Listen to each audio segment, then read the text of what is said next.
اعوذ باللہ من الشیطان الرجیم، بسم اللہ الرحمن الرحیم۔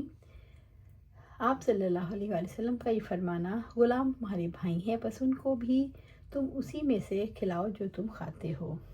اللہ تعالیٰ کا فرمان ہے، اور اللہ کی عبادت کرو اور اس کے ساتھ کسی بھی چیز کو شریک نہ ٹھہراؤ، اور ماں باپ کے ساتھ نیک سلوک کرو، اور رشتہ داروں کے ساتھ، اور یتیموں اور مسکینوں کے ساتھ، اور رشتہ دار پڑوسیوں اور غیر پڑوسیوں اور پاس بیٹھنے والوں اور مسافروں اور لونڈی غلاموں کے ساتھ اچھا سلوک کرو۔ بے شک اللہ تعالیٰ اس شخص کو پسند نہیں فرماتا جو تکبر کرنے اور اکڑنے والا اور گھمنڈ اور غرور کرنے والا ہو۔ اس آیت میں ذی القربیٰ سے مراد رشتہ دار ہیں، جو ان سے غیر یعنی اجنبی، اور الجار الجنب سے مراد سفر کا ساتھی۔ حضرت امام نے مقصد باب ثابت فرمانے کے لیے آیت قرآنی کو نقل فرمایا،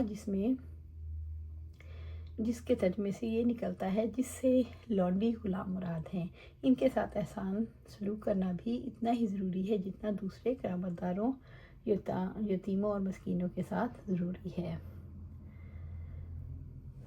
ابو ذر غفاری کو دیکھا کہ ان کے بدن پر بھی ایک جوڑا تھا، اور ان کے غلام کے بدن پر بھی اسی قسم کا ایک جوڑا تھا۔ ہم نے اس کا سبب پوچھا تو انہوں نے بتلایا، ایک دفعہ میری ایک صاحب یعنی بلال سے رضی اللہ تعالیٰ عنہ سے کچھ گالی گلوچ ہو گئی۔ انہوں نے نبی صلی اللہ علیہ وسلم سے میری شکایت کی۔ آپ صلی اللہ علیہ وسلم نے مجھ سے پوچھا، کیا تم نے انہیں ان کی ماں کی طرف سے آہ دلائی ہے؟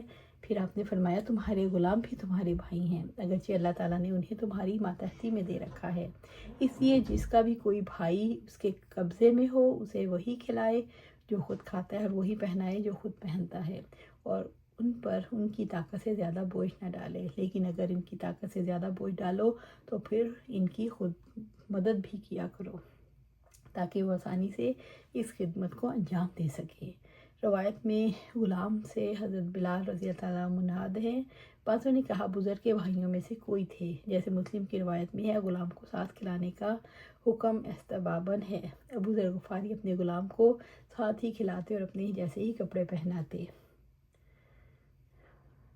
غلام اپنے رب کی عبادت بھی اچھی طرح کرے اور اپنے آقا کی خیر خواہی بھی، تو اس کے ثواب کا بیان۔ آپ صلی اللہ علیہ وآلہ وسلم نے فرمایا، غلام جو اپنے آقا کا خیر خواہ بھی ہو اور اپنے رب کی عبادت بھی اچھی طرح کرتا ہو تو اسے 2 گنا ثواب ملتا ہے۔ آپ صلی اللہ علیہ وسلم نے جہاں مالکوں کو اپنے لونڈی غلاموں کے ساتھ احسان سلوک کرنے کی ہدایت فرمائی، وہاں لونڈی غلاموں کو بھی احسن طریقے پر سمجھایا کہ وہ اسلامی فرائض کی ادائیگی کے بعد اپنا اہم فریضہ اپنے مالکوں کی خیر خواہی، ان کو نفع رسانی سمجھیں۔ مالک اور آقا کے بھی حقوق ہیں، ان کے ساتھ وفاداری کے ساتھ زندگی گزاریں، ان کے لیے ضرر رسانی کا کبھی تصور بھی نہ کریں۔ وہ ایسا کریں گے تو ان کو 2 گنا ثواب ملے گا۔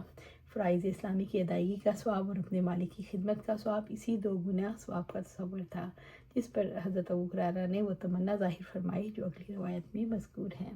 اللہ سبحانہ تعالیٰ سے دعا ہے ہمیں قرآن و سنت پر عمل کرنے کی توفیق دے، اس پر جمع دے، اور جنت الفردوس کے اعلیٰ مقام پر اپنے پاس گھر عطا فرمائے۔ آمین یا رب العالمین۔